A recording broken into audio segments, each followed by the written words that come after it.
गया की सीट पर एकदम कांटे की टक्कर है। अच्छा। तो ये कहना मुश्किल है कि कौन 19 है और कौन 20 है। मांझी जी कटघरे में खड़े कोई भी हार सकता है और दोनों में से कोई भी जीत सकता है।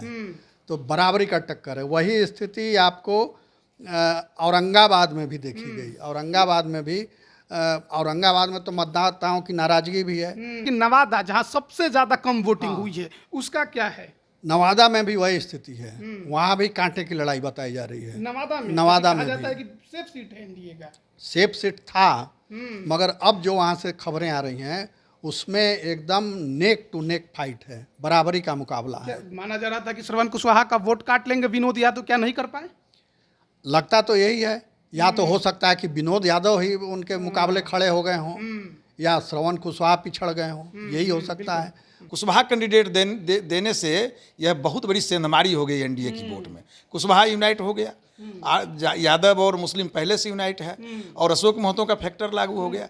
कई चीज़ें जो है यह रणनीति अपनाने में लालू सफल हो गए हैं। सम्राट चौधरी का फार्मूला भी फेल हो गया। अच्छा। कुशवाहा के रूप में उन्हें लाया गया था ताकि वो वोट यूनाइटेड मिल जाएगा इनको, लेकिन ये पहले चरण का जो वोटिंग हुआ है इसमें ये पूरी एनडीए की रणनीति को लालू यादव ने लगभग ध्वस्त कर दिया है। तेजस्वी यादव ने जो कहा था कि चौंकाने वाले रिजल्ट आएंगे, लग रहा है कि उनकी बात में दम है। यह पहले चरण में हम कह सकते हैं। दूसरे तीसरे और जो अंतिम और जो चरण है उसमें उनकी क्या स्थिति होगी, कैसे तैयारी करते हैं, यह भी देखना चाहिए आपको। जो एक चरण संपन्न हो गया और राहुल गांधी प्रचार में नहीं आए। अगर कांग्रेस भी साथ में रहती प्रचार प्रसार में तो और मजबूत स्थिति होती। बिल्कुल, ये कांटे का टक्कर जो अभी हम बोल रहे हैं, हम यह कह सकते थे एक तरफा हो जाता, लेकिन कांग्रेस तो साथ में है नहीं। राहुल गांधी एक बड़े लीडर हैं। औरंगाबाद में तो कोई दिखाई ही नहीं दिया। बिल्कुल, वो औरंगाबाद में नहीं दिखा है। कांग्रेस के लोग तो कहीं नजर ही नहीं आए। नमस्कार, आप लाइव बिहार देख रहे हैं। मैं हूं राजमोहन तिवारी। एक बार फिर से आप सभी का स्वागत है हमारे खास प्रोग्राम खबरों से खबरदार में। देखिए, लोकतंत्र का महापर्व आज से शुरू हो गया।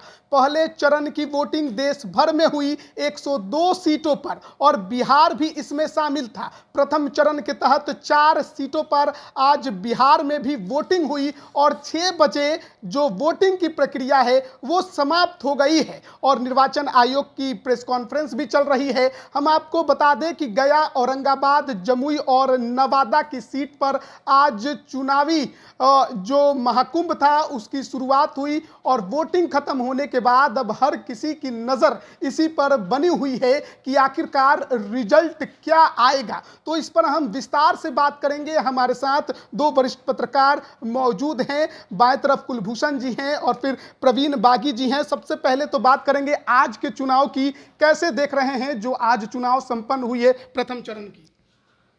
आज का देखिए, ये एक तरह से टेस्ट था और ट्रायल था कि और जो आगे 6 फेज में होने वाला है चुनाव, उसमें मतदाताओं का क्या रुख रहेगा।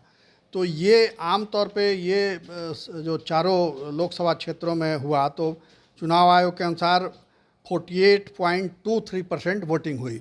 तो इसमें बढ़ के मान लीजिए कि 50 से ऊपर जा सकता है अभी, क्योंकि 6 बजे के बाद भी बहुत जगह वोटिंग होती रहती है। जो बूथ के अंदर आ जाते हैं लोग वो वोट करते हैं। मगर एक आम बात जो चारों लोकसभा क्षेत्रों में देखी गई वो ये कि मतदाताओं में किसी तरह के उत्साह का अभाव था। अच्छा।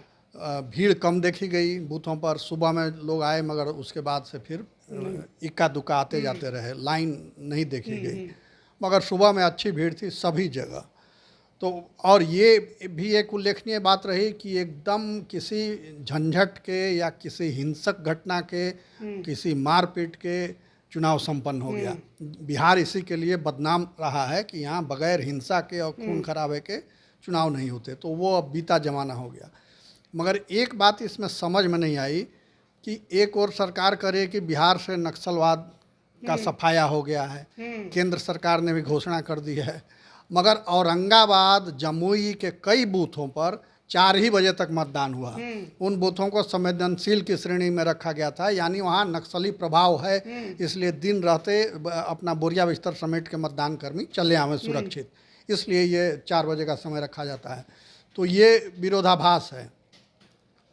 मगर भाजपा के लिए ये एक तरह से चेतावनी भी है। अच्छा। कि जो ये दावा उनका था कि राम मंदिर बन जाने से राम लहर हो जाएगा पूरे देश में हिंदू वोटरों में, उत्साह रहेगा और वो बड़ी तादाद में वोट में बदल जाएगा, वैसा कहीं कुछ देखने को नहीं नज़र आया। और दूसरी बात ये कि कई लोकसभा में जैसे नवादा में, गया में, इन दो जगह तो एकदम स्पष्ट रूप से ये देखा गया कि मुस्लिम मतदाताओं ने भी एनडीए प्रत्याशी को वोट किया है। अच्छा। हाँ, उसमें महिलाएं भी हैं और पुरुष भी हैं, दोनों हैं। तो जिनको लाभ मिला है या कई सुधार जो किए जा रहे हैं इस्लाम में, मुस्लिम समाज के अंदर, उसको जो समझ पा रहे हैं, जिनको अच्छा लग रहा है वो बदलाव, तो वो उन्होंने वोट किया होगा। तो ये 50% वोट का मतलब ये हुआ कि मैं समझता हूँ कि ये 100% वोट है बिहार में। उसकी व्याख्या बाद में करेंगे। कुलभूषण जी से आप बात कर लीजिए कि वो क्या कहते हैं। जो हुआ प्रथम चरण की वोटिंग, उसको आप कैसे देख रहे हैं?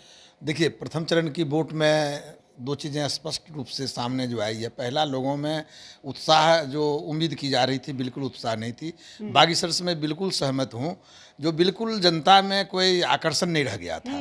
दूसरी चीज़ें हैं जो पिछले दिनों देखा गया, इस चारों कंस्टिट्यूंसी में जो सत्ताधारी दल के प्रत्याशियों का जिस तरह से विरोध हुआ, कई जगहों पर उन्हें अपमानित किया गया, बल्कि कई जगह बात नहीं किया गया, तो वो लगता था जो वो शायद प्री प्लान्ड है। लेकिन जो मतदान आज जो देखा गया है उसका असर दिख रहा था।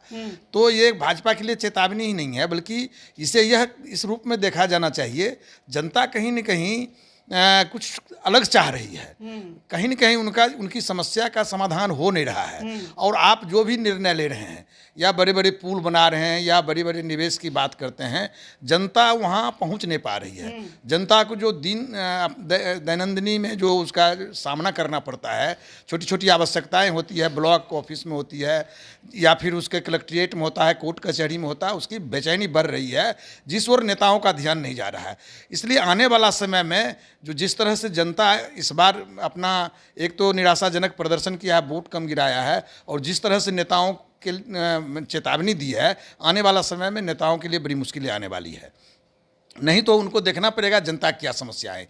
इस बार का ये चारों सीट है, चारों सीट में तो जो हाल है, जो वोट परसेंटेज है और जो रिपोर्ट आ रही है, एक तो आपने वोटिंग का समय नहीं है, लोग वोट नहीं गिरा पाया, और वोट गिराया भी है तो वो वोट जिस तरह से दिख रहा है, उस तरह से लग रहा है कि सत्ताधारी दल के लिए ये मुश्किल है, ये बहुत आसान नहीं है। उन्हें समझना चाहिए और उनको उसी तरह से रणनीति बनाना चाहिए, खासकर रोजगार के मुद्दे पर।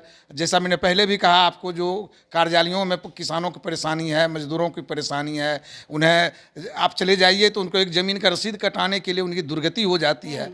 आप थोड़ी देर के लिए देखिए कितना असमंजस की स्थिति होती है। एक जाति प्रमाण पत्र बनाना है, कोई अपने जात में एक बार जन्म लेता है, एक बार हम मैट्रिक पास करते हैं, एक सर्टिफिकेट मिल जाता है, लेकिन एक बार जो जाति तय है उसके लिए हर बार परीक्षा फॉर्म भरता है, उसे ब्लॉक में जाना पड़ता है। तो ये नेताओं की अदूरदर्शिता और नेताओं की जनता की समस्याओं को नहीं समझ पाना भी कहीं न कहीं इससे जनता नारुष्ट है। बिल्कुल, एक बार समझ लेते हैं कि आखिरकार इन चारों सीटों पर वोटिंग परसेंटेज क्या रहा, पिछली बार क्या था, इस बार क्या है। देखिए, पिछले बार से आंकड़े के हिसाब से देखिएगा तो पिछले बार से वोटिंग कम हुई चारों सीटों पर। जैसे औरंगाबाद में अभी जो चुनाव हुआ, इस आज के दिन जो मतदान हुआ, तो 49.95% वोटिंग हुई, यानी 49.95%, यानी इसको 50% मान लीजिए, 50% मतदान हुआ। जबकि 2019 में यानी पिछले चुनाव में 53.64%, 64% हुआ था। तो इसको 54% मान लिया जाए तो इस बार 50% हुआ, पिछले बार 54% हुआ था, 4% की गिरावट देखी गई। गया में इस बार जो मतदान हुआ वो 48.54% हुआ, जबकि 2019 में 56.16% हुआ था। तो उसमें भी 6 और 2 8% का लगभग फ़र्क है, 8% का, ये ज़्यादा फ़र्क है। नवादा में आज के दिन जो वोटिंग हुई है वो 40.09% हुआ है, जबकि पिछले चुनाव में यानी 2019 में 49.61% यानी 50% मान ले जाए। हाँ, 9% का अंतर। तो 9% का सीधा सीधा अंतर दिख रहा है, गया से भी ज़्यादा यहाँ। जमुई में ये अंतर और ज़्यादा है। जमुई में 47% हुआ, 47.09%, और पिछले चुनाव में ये रेशियो था 55.22%, यानी लगभग 8% यहाँ भी। 8% यहाँ भी हुआ। तो ये गिरावट आई है। तो इसकी वजह यही है कि जनता जो है वो बहुत उम्मीद नहीं है नेताओं से या इस व्यवस्था से, इस चुनाव से। उसको नहीं लगता है कि ये हमारी किस्मत का फैसला इससे होगा। तो इसलिए चलो एक उसको भी एक ज़रूरी काम समझ के निपटा देते हैं। वो निपटाने वाले अंदाज में वोटिंग हो रही है। और दूसरी बात ये है कि इससे वोटिंग परसेंटेज से बहुत निराश होने की ज़रूरत नहीं है, क्योंकि ये जहाँ भी 49 या 48 या 47% वोटिंग हुई, वो समझिए कि 90% वोटिंग है बिहार के हिसाब से। बिहार का जो गणित है उसके हिसाब से ये 90% है। हालांकि चुनाव आयोग कहेगा कि 48.23% कुल वोटिंग हुई है 6 बजे तक उनका जो आंकड़ा है। तो ये 48.23 नहीं, 90% इसको माना जाना चाहिए। उसके पीछे तर्क ये है कि बिहार की आधी आबादी नौजवान बिहार से बाहर रहते हैं। कोई घर शायद ही ऐसा मिले जहाँ के परिवार के 2-4 सदस्य बिहार से बाहर नहीं रह रहे हैं, चाहे वो पढ़ाई के लिए रह रहे हैं, चाहे नौकरी के लिए रह रहे हैं, या मजदूरी के लिए जा रहे हैं, तो वो बाहर जा रहे हैं पलायन। तो 50% मतदाता तो आपके ऐसे ही घट गए। अब उसी 50% को आप 100% मानिए, उसमें अगर ये हो गया इतना, तो मतलब आपका कहना है कि जो बिहार में थे उन्होंने तो वोट किया ही। वोट किया ही। अब पलायन ज़्यादा हुआ इसलिए गिर गया, रेशियो गिर गया है। तो ये बिहार इसके लिए बदनाम है कि ये मजदूरों का प्रदेश के रूप में जाना जा रहा है। भले बिहार सरकार या केंद्र सरकार दावा कर ले कि डबल इंजन की सरकार है और नीतीश जी का सुशासन है, मगर सुशासन का सच इस आंकड़े में छिपा दिखता है, एकदम दिख रहा है। बड़ा सवाल है, क्योंकि जब वोट प्रतिशत गिरा है पिछली बार की तुलना में, तो सवाल ये है कि किसके वोटर घर से बाहर नहीं निकले, कौन मतदान करने नहीं पहुंचे पोलिंग बूथ पर, और किसको नुकसान होगा। देखिए, फार्मूला तो ये होता है कि कम वोट हुआ तो सत्ताधारी दल को लाभ मिलता है इसका, लेकिन पिछले 2 इलेक्शन से ये पलट गया है। ये देखा गया अधिक वोट हुआ तो अभी सत्ता केंद्र के सरकार बन गई। तो ये निश्चित रूप से एक तो गर्मी भी एक कारण है, जिसमें सोफिस्टिकेटेड लोग जो हैं, वाइट कॉलर लोग, वो नहीं निकले होंगे। दूसरा है, शहर में जो जानकारी मिली है, शहर के लोग कम निकले हैं, और चिंता यही है, शहर के लोग आमतौर पर बीजेपी के वोटर माने जाते हैं। तो ये इसलिए लगता है, जो कुल मिला के वोट कम होने का जो कारण है, ये कहीं न कहीं सत्ताधारी दल को क्षति की ओर इशारा कर रहा है। इसलिए और जहाँ गांव की बात है, जैसा कि बागी सर ने कहा भी, जो बड़ी आबादी तो पलायन कर गया है, जो बचा हुआ है सब वोट किया है। तो वो वोट जिनका है, नो डाउट इसमें जाति के आधार पर भी वोटिंग हुई है, तो वो वोट जो है, वो वोट उनको पोल हुआ है। तो कुल मिला के यह कहें, जो ये मैंने कहना मुश्किल है, ये लॉस किसको हो रहा है, डायरेक्ट नहीं कह सकते हैं। इतना कम मार्जिन पर जीत हार होगी, और ये क्षति किसको हो जाएगा कहना मुश्किल है। आप इसको कैसे देखते हैं, जो हुआ है उसका किस पर प्रभाव पड़ेगा। एक देखिए, जमुई की जो सीट है, वो सीट मानी जा रही है कि वहाँ पलड़ा भारी है अरुण पासवान का, अरुण भारती का, जो लोजपा के उम्मीदवार हैं, इनके बहनोई हैं, चिराग पासवान के बहनोई हैं। वहाँ माना जा रहा है कि वो सेफ पोजीशन में, सुरक्षित स्थिति में है। उसकी वजह एक ये बताई जा रही है कि जो वीडियो वायरल हुआ कि तेजस्वी की सभा में उनकी मां को गाली दी जा रही है, तो वो बाज़ाब्ता सर्कुलेट हुआ और वो इशू बन गया, एक बड़ा इशू बन गया।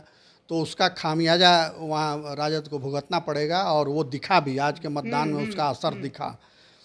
गया की सीट पर एकदम कांटे की टक्कर है।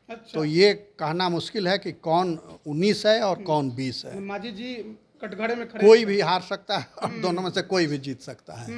तो बराबरी का टक्कर है। वही स्थिति आपको औरंगाबाद में भी देखी गई। औरंगाबाद में तो मतदाताओं की नाराजगी भी है। वो शहर से ठीक 12 किलोमीटर की दूरी पर एक गांव है, जहां बूथ नंबर 97 था बूथ नंबर।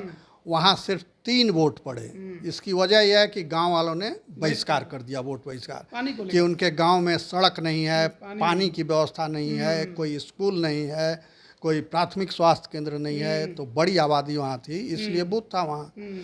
तो प्रशासन के लोग गए, मान मनोबल किया, मगर वो लोग नहीं माने कि हर साल यही हो रहा है। तो आप समझ जाइए कि विकास कितना महत्वपूर्ण है मतदाताओं के लिए, मगर राजनीतिक दलों के लिए वो मुद्दा नहीं है। औरंगाबाद में एक और मैटर उछला था, कल देर शाम देखने को भी मिला कि सुशील सिंह के पेज से या उनके सोशल मीडिया हैंडल से एक ऐसा ट्वीट किया गया था जिसको सर्कुलेट कराया गया कि चमार का वोट नहीं चाहिए। जाति विशेष का नाम लेकर उन्होंने काफ़ी कुछ उसमें लिखा गया था, बनिया वैश्य बहुत लोगों के बारे में, और कहा गया कि ये भी वायरल कराया गया था, इसका भी नुकसान हो सकता है उनको।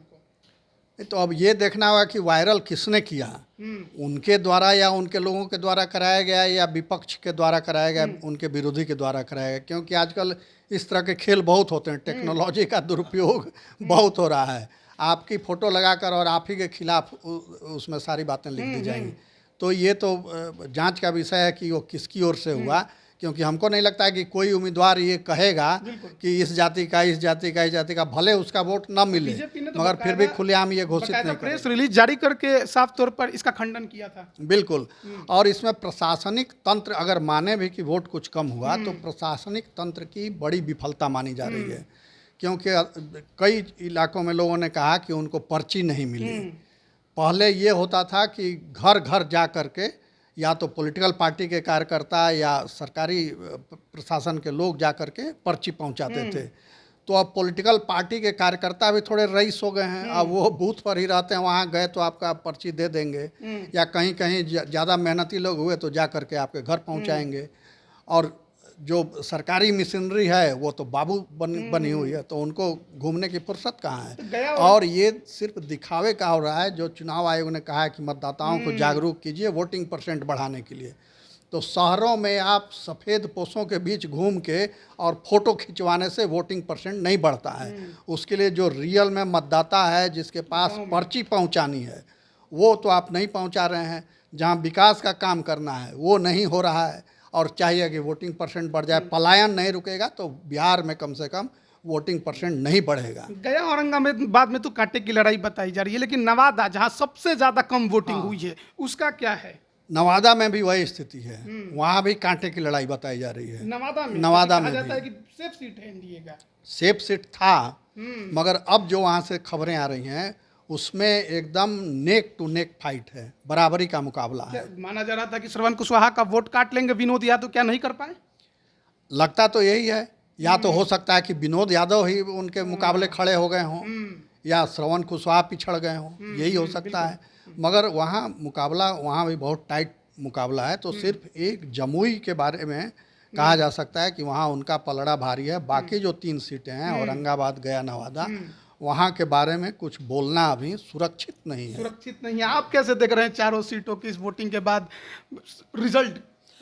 देखिए, गया, नवादा स्पष्ट है जी, बहुत मुश्किल है दोनों प्रत्याशी के लिए। और जो जमुई की स्थिति है, जमुई की स्थिति में जो गाली गलौज वाली बातें आई है, उसका खामियाजा भुगतना पड़ेगा। अच्छा। रही बात नवादा की, नवादा में 2 घटनाओं को जोड़ कर देखना पड़ेगा। पहली घटना, लालू यादव ने बड़ी चालाकी से कुशवाहा कैंडिडेट दे दिया, क्योंकि यादव और मुस्लिम वोट पहले से ही यूनाइटेड है। विनोद यादव के बारे में बात है तो विनोद यादव निश्चित रूप से ताकतवर आदमी है, राजवल्लभ के परिवार से आते हैं, वो बहुत कुछ काटे होंगे।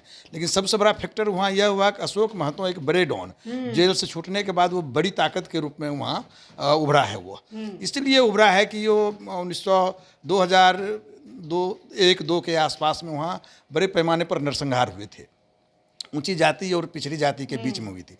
वो जेल चला गया, जेल से लौट कर आया तो हीरो की तरह उभरा है वह। और ये जो इसको आमतौर पर कहें कि एनडीए के कुछ जाति जो वोटर हैं, उस वोट को वह आरजेडी में जोड़ने का काम किया है। इसलिए वह प्रत्याशी जो है वो मुंगेर में चुनाव प्रचार कर रहे हैं, लेकिन नवादा चुनाव प्रचार करने आते थे कुशवाहा या धानुक या कुर्मी के बीच में। तो ये थोड़ा बीजेपी के लिए चिंता का विषय है। वहाँ जितना लॉस यदि विनोद यादव किए होंगे, उससे अधिक कंपनसेट कर सकते हैं अशोक महतो के, कर सकते हैं। इसलिए हमें लगता है कि नवादा को भी कांटे की टक्कर की सूची में रखना होगा, या दोनों नेताओं को नींद नहीं आनी चाहिए, जो स्थिति है वहाँ। जिस तरीके का पहले चुनाव से पहले प्रचार के दौरान माहौल बना हुआ था, लग रहा था बीजेपी एक तरफा चुनाव निकाल लेगी, लेकिन अब माना जाए कि लालू यादव ने जो राजनीति खेली, जो रणनीति के तहत टिकटों का बंटवारा किया, उसी वजह से अब मामला जो है वहाँ सभी सीटों पर फंसा। बिल्कुल बिल्कुल, आप देखें जो ये 4 सीट पर जो लालू यादव ने जिस तरह से कैंडिडेट दिया, वो सिर्फ जमुई में, चूँकि जमुई में भी वो खेल कुछ और है। अर्चना रविदास हैं, रविदास शेड्यूल कास्ट से आती हैं, एक यादव जी से उनकी शादी है, तो एक वो अलग खेल है वहाँ। और तीनों जगह जो उन्होंने जो एक जगह तो शेड्यूल कास्ट कहा गया, दोनों जगह कुशवाहा कैंडिडेट दिए। यह माना जा रहा था यदि यादव कैंडिडेट होगा तो एनडीए को कोई परेशानी नहीं होगी। कुशवाहा कैंडिडेट देने से यह बहुत बड़ी सेंधमारी हो गई एनडीए की वोट में। कुशवाहा यूनाइट हो गया, यादव और मुस्लिम पहले से यूनाइट है, और अशोक महतो का फैक्टर लागू हो गया। कई चीज़ें जो है यह रणनीति अपनाने में लालू सफल हो गए हैं। ये दूसरी बात है जो यहाँ सम्राट चौधरी का फार्मूला भी फेल हो गया। अच्छा। कुशवाहा के रूप में उन्हें लाया गया था ताकि वो वोट यूनाइटेड मिल जाएगा इनको, लेकिन ये पहले चरण के का जो वोटिंग हुआ है, इसमें ये पूरी एनडीए की रणनीति को लालू यादव ने लगभग ध्वस्त कर दिया है। इसलिए बीजेपी अब अगले चरण की देखे जो कैसे तैयारी करते हैं, कि क्या रणनीति अपनाते हैं, लेकिन पहले चरण में निश्चित रूप से उन्हें चिंता में डाल दिया है। तो लालू यादव जी फिर से एक बार उभर के आ गए, किंग मेकर की भूमिका निभा दी इन्होंने। बिल्कुल, अभी तो उनके पास एक भी सीट नहीं था इस लोकसभा में, मगर उनकी सीटें कुछ मिलेंगी इस बार, ये उम्मीद की जा सकती है। खाता खुल जाएगा इस बार, मगर वैसा भी नहीं होगा कि एकदम वो बहुत खुश हो जाएं। तो सिर्फ ना से हाँ हो जाएगा। कुछ एक सीटें उनको मिल जाएंगी, या कहें कि इंडी गठबंधन की सीटें कुछ बढ़ जाएंगी। अभी तो उनके पास सिर्फ एक वो किशनगंज वाली सीट थी, कांग्रेस की सीट थी। कांग्रेस की तो हालत ये है कि अब तक 6 सीटों पर कैंडिडेट ही नहीं दिया, कैंडिडेट नहीं मिला, तो कांग्रेस की हालत और गड़बड़ हो गई है। इसीलिए विपक्ष का सारा अभियान पिछड़ गया, चुनाव अभियान जो था, क्योंकि कांग्रेस कमज़ोर हो गई और कांग्रेस पिछड़ गई। तो कांग्रेस पिछड़ जाएगी तो बाकी दल तो क्षेत्रीय दल हैं, कांग्रेस ही अखिल भारतीय दल थी, तो वो जब पिछड़ गई तो पूरे देश में दिखा कि भाई कांग्रेस पिछड़ रही है। तो उसके साथ जो दल जुड़े थे उनका भी थोड़ा सा मनोबल डाउन हुआ। मगर बिहार में लालू प्रसाद कांग्रेस पर भारी हैं, तो इसलिए उन्होंने अपने हिसाब से सब कुछ रणनीति सजाई और इसमें उनको लग रहा है कि कुछ सफलता मिलेगी। कुलभूषण जी ने जो बात कही उस पर आपसे कमेंट लेंगे। क्या एनडीए में उपेंद्र कुशवाहा और सम्राट चौधरी कुशवाहा वोटरों को एकजुट रखने में फेल हो गए? उपेंद्र कुशवाहा तो उपेक्षित हो गए हैं। जिस दिन सम्राट चौधरी आए, यहाँ उनको बनाया गया प्रदेश अध्यक्ष, उसी दिन उपेंद्र कुशवाहा ने समझ लिया कि अब उनका समय अस्त हो रहा है। अब फिर से नया सूर्य कैसे उनका उदय होगा, ये तो रणनीति बनाने, हाँ, तो ये अलग विषय है। मगर जिस तरह से उपेंद्र कुशवाहा ने उछल कूद की, जैसे नीतीश कुमार पलटी मारते थे, तो नीतीश कुमार के ही वो शिष्य रहे हैं, तो वो भी उसी तरह पलटी मारते थे, कभी इधर जाते थे कभी उधर जाते थे। वो तो पार्टी ही बार बार बनाते हैं, पार्टी बना लेते हैं कभी। तो इसलिए ऐसे लोगों पर जनता का बहुत दिन भरोसा नहीं होता। तात्कालिक लाभ कुछ जरूर आपको मिल जाते हैं, मगर वो लंबी लड़ाई में आप आगे नहीं बढ़ सकते हैं। सम्राट चौधरी तो वजनदार नेता हैं, उनका अभी ये कहना मुश्किल है कि सम्राट चौधरी का चेहरा काम नहीं किया। वो जब रिजल्ट आएगा तभी पता चलेगा कि सम्राट चौधरी कितने प्रभावी हुए या नहीं हुए। आगे के जो 6 फेज में चुनाव होने हैं, कैसे देख रहे हैं उसको? बीजेपी को और मशक्कत करनी पड़ेगी? बीजेपी इससे सीख लेगी। वो समीक्षा जरूर करेंगे, वो लोग एनडीए के सभी दल बैठ करके समीक्षा करेंगे कि कहाँ कमी रह गई, कैसे वोट परसेंट को बढ़ाया जाए, कैसे अपने लोगों को और जोड़ा जाए, जो रूठे हुए हैं उनको कैसे मनाया जाए, इस कोशिश में लगेंगे लोग। मगर अब वो जो हेलीकॉप्टर वाला प्रचार जो हो रहा है, उससे भी थोड़ा सा चुनाव पर, मतदाताओं पर असर पड़ता है। पहले गाड़ियों से जब लोग जाते थे तो हर चौक चौराहा पर होते हुए, गुजरते हुए, वहाँ लोगों से मिलते जुलते, माला पहनते, नुक्कड़ सभाएँ करते लोग जाते थे, तो वो एक अलग माहौल बनता था। अब तो हवाई नेता हो गए, तो वोटर भी उसी तरह हवाई आपको कर देता है। अब आखिरी कमेंट आपसे भी लेंगे। तेजस्वी यादव ने जो कहा था कि चौंकाने वाले रिजल्ट आएंगे, लग रहा है कि उनकी बात में दम है? यह पहले चरण में हम कह सकते हैं। दूसरे तीसरे और जो अंतिम और जो चरण है उसमें उनकी क्या क्या स्थिति होगी, कैसे तैयारी करते हैं, यह भी देखना चाहिए आपको। जो एक चरण संपन्न हो गया और राहुल गांधी प्रचार में नहीं आए, तो ये जो इंडिया गठबंधन का जो हाल है तो उनकी ओर से भी कमजोरी है। ये बीजेपी कमज़ोर है या एनडीए कमज़ोर है नहीं कह सकते हैं, इनकी एक अपनी कमजोरी है। और जो सत्ता में रहने से जो एक कमजोरी आती है उनके कार्यकर्ता में, नेता में, वो कमजोरी है और इसके वजह से भी वोट परसेंटेज गड़बड़ा रहा है।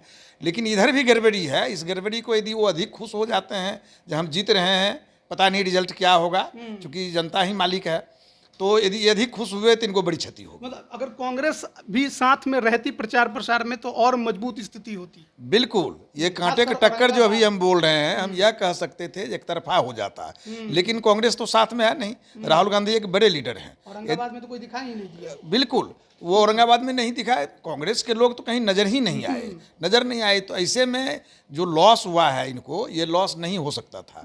तो ये इनको समझना होगा और ये आने वाला चरण है उसमें इसको सुधारें ये भी, और बीजेपी की भी समझना चाहिए। और दोनों जो गठबंधन है, दोनों गठबंधन ही नहीं, वामपंथियों की भी समझना चाहिए जनता की असली मुद्दा क्या है।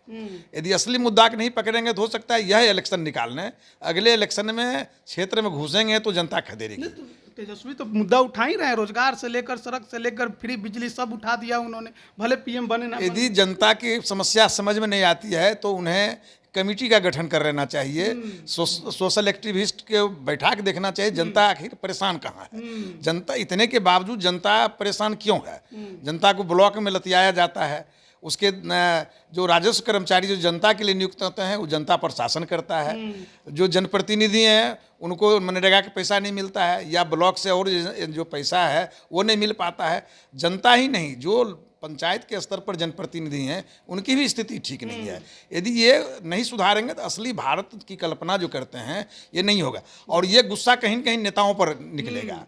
तो ये शुरू हो चुका है जी, इस बार चारों कंस्टिट्यूंसी की उदासीनता देखने को मिली है। बिल्कुल यही कारण है जो लोग वोट से उदासीन भी हुए हैं, नहीं तो और वोट परसेंटेज बढ़ता। तो ये उदासीनता इसको नहीं कह सकते हैं। ठीक है, तो बहुत जोर लगाते हैं तो थोड़ा बढ़ जाता, मगर हमने बता दिया आंकड़ा पिछले बार कि आप देख लीजिए गिर गया तो लोग पलायन बढ़ा, इसका मतलब कि पलायन बढ़ा।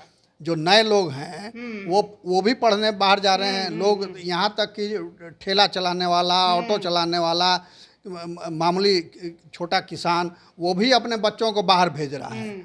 आप देख लीजिए जो रिजल्ट आते हैं परीक्षाओं के, विभिन्न प्रतियोगी परीक्षाओं के, उसमें एकदम छोटे छोटे घर के बच्चे उसमें सफल हो रहे हैं। तो कैसे हो रहे हैं? वो बिहार में पढ़ाई करके थोड़ी हो रहे हैं, वो सब दिल्ली जा रहे हैं, कोई कोटा जा रहा है, कोई बेंगलोर जा रहा है, वहाँ पढ़ के इंजीनियरिंग कॉलेजों में और दूसरे कॉलेजों में, कोचिंग संस्थानों में पढ़ के ये नौकरी पा रहा है। तो और कांग्रेस की जहाँ तक बात है तो कांग्रेस तो अस्तित्व ही का एहसास नहीं करा पाई इस चुनाव में।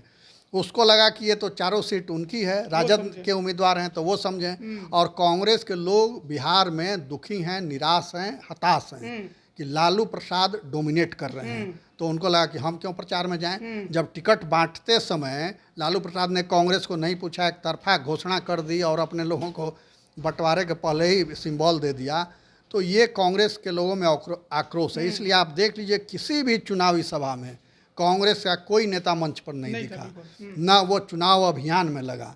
तो अगर कांग्रेस के लोग पिछले दरवाजे से एनडीए को समर्थन कर दें तो कोई आश्चर्य नहीं। एक और इस पे सवाल रखेंगे कि आखिरी समय में मुकेश सहनी जुड़े थे, खुद को अति पिछड़ों का नेता कहते हैं, क्या उन्होंने कुछ वोट प्लस कराया? मुकेश सहनी का कोई असर नहीं हुआ। मुकेश सहनी भी हवाई वाले नेता हैं, जैसे उपेंद्र कुशवाहा हैं, जैसे नीतीश कुमार हैं। तो उन लोगों की किस्मत है कि बन गए मंत्री, मुख्यमंत्री बन गए। तो मुकेश सहनी की भी किस्मत थी कि मंत्री बन गए भी, मगर उसको मेंटेन नहीं कर पाए। तो इसलिए वो आज बिल्कुल जीरो पर आ गए। जो है वो राजद ने अपने दम पे किया। राजद और भाजपा या एनडीए कहिए, क्योंकि एनडीए के सहयोगी दल लगे हुए थे। वामपंथी दलों के नेताओं ने भी कहीं साथ नहीं दिया तेजस्वी का।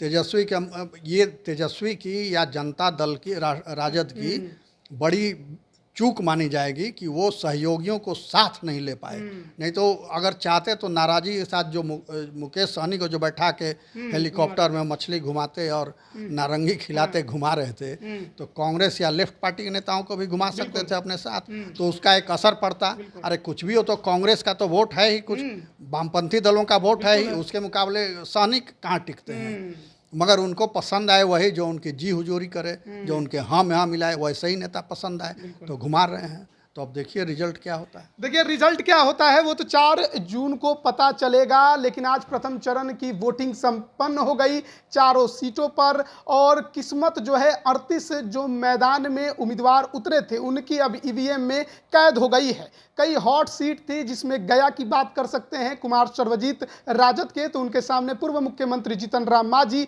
जमुई की सीट जहां पर चिराग पासवान की विरासत अरुण भारती अपने कंधे पर उठाने की कोशिश में लगे हैं, तो अर्चना रविदास वहां पर लोकल का मुद्दा उठाए हुए हैं। वहीं औरंगाबाद में जदयू के अभय कुशवाहा जो कि राजद के सिंबल पर चुनावी मैदान में थे, उनके सामने लगातार चुनाव जीत रहे बीजेपी के सुशील सिंह। और बात अगर नवादा की करें तो वहां पर इस बार बीजेपी ने अपने खाते में सीट लिया, राज्यसभा सांसद विवेक ठाकुर को उम्मीदवार बनाया, राजद ने श्रवण कुशवाहा पर दांव खेला, लेकिन नुकसान विनोद यादव कितना कराएंगे यह तो 4 जून को पता चलेगा। लेकिन मामला कांटे का बताया जा रहा है तमाम सीटों पर। अगर जमुई में थोड़ा सा एज जरूर एनडीए को मिलता दिखाई दे रहा है, लेकिन अब देखना होगा कि 4 जून को जब ईवीएम खुलता है तो किस्मत भी किसकी खुलती है। आगे भी तमाम अपडेट देते रहेंगे। बने रहिए लाइव बिहार के साथ। आप सभी का बहुत बहुत धन्यवाद। लाइव बिहार यूट्यूब पर सब्सक्राइब और फेसबुक पर लाइक जरूर करें।